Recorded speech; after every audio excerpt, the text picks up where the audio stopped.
Hey, so welcome to the first lesson.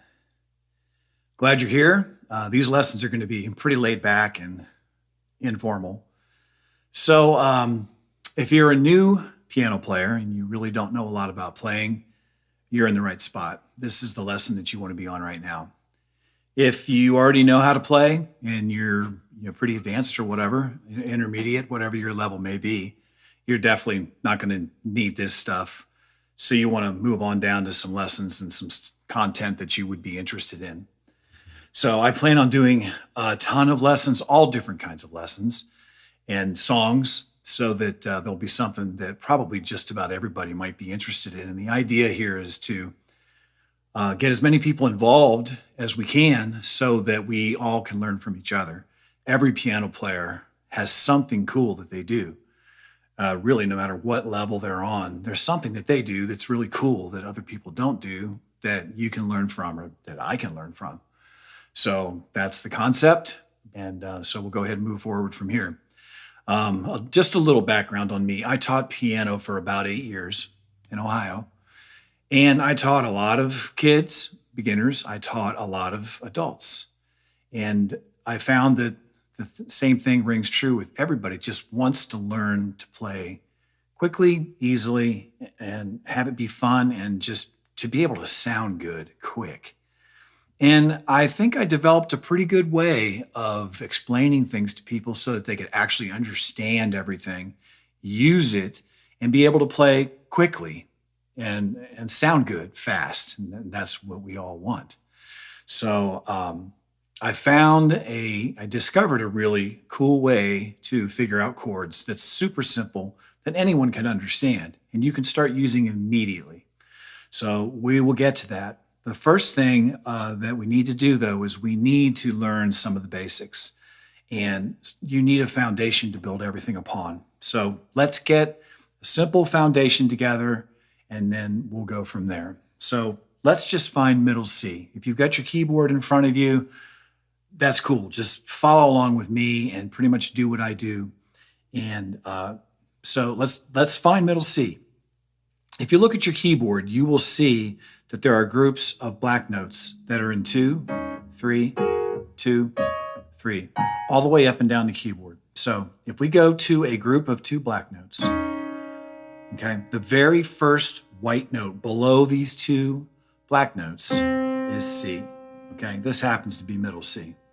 So if we go to these 2 black notes and go to this white note, that's a C. C. So find all the C's on your keyboard. Okay, just find them all. Okay, now that we know what the C's are, let's name the notes. Okay, we'll try to move through this relatively quickly. Middle C, C is in the middle of the keyboard. C sharp, D, D sharp, E, F, F sharp, G, G sharp, A sharp or B flat. I'll get to that. B and C. Just repeating, that's an octave. From C to this C is an octave. So our 12 notes that we're dealing with basically are C to B, okay? Because then it just starts repeating.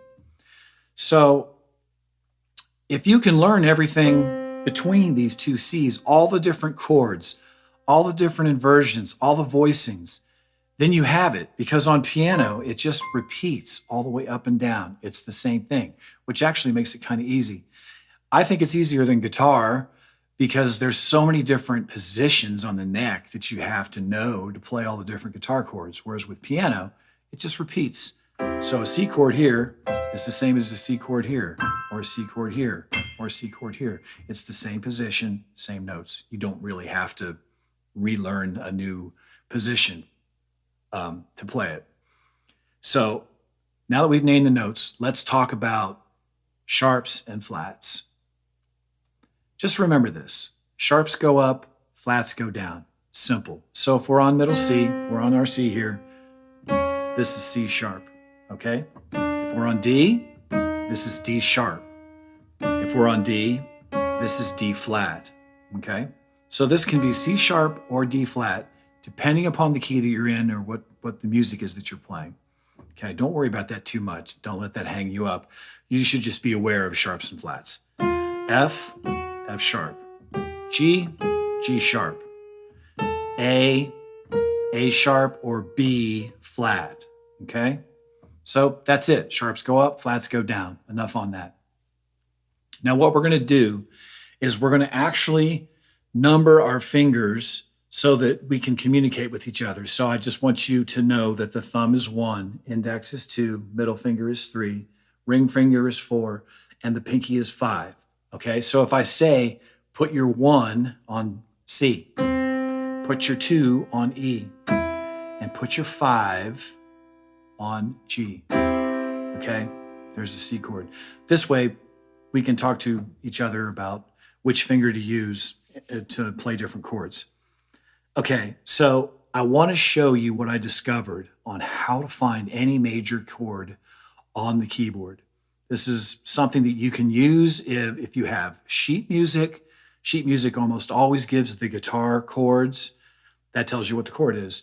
If you go to Ultimate Guitar Tabs, which is just awesome, you can find any pop song virtually on Ultimate Guitar Tabs, and it will show you not only the guitar tabs, but it also, you can just punch chord and it'll show you the chords. So this is how you can use that. Let's say that you want to play Sweet Home Alabama. Okay, so you look that up and it says, all right, well, the first chord is D. All right, so here's how to find a D chord. All right, put your thumb on D.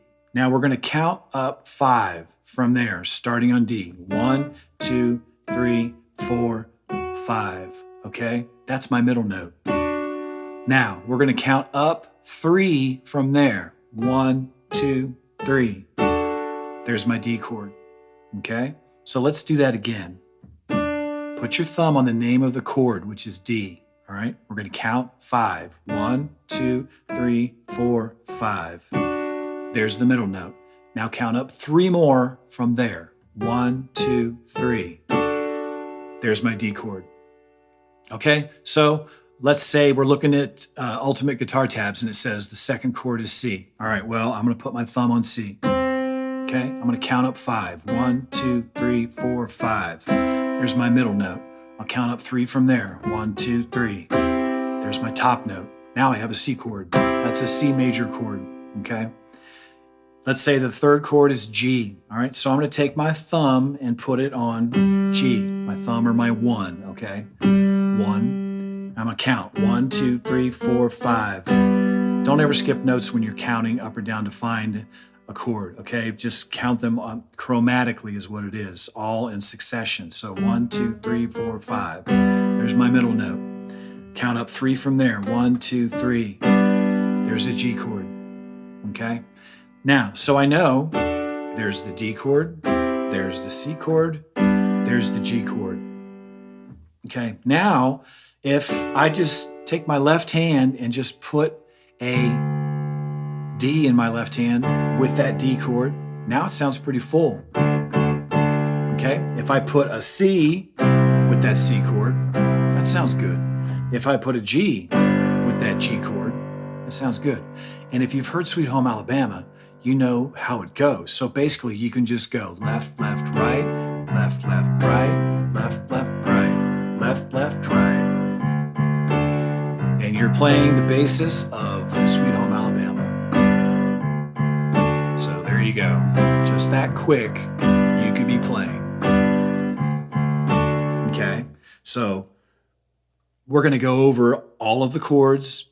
In the next lesson, we're going to do minor chords. Okay, I'm going to do specific lessons on specific songs, which you will be able to request, and I will get to them, as many of them as I can. And so it'll be cool.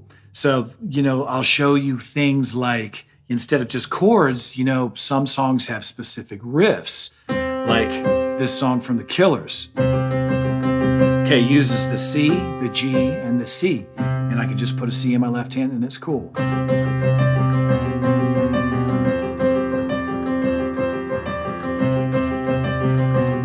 So we'll talk about stuff like that. I'll see you in the next lesson.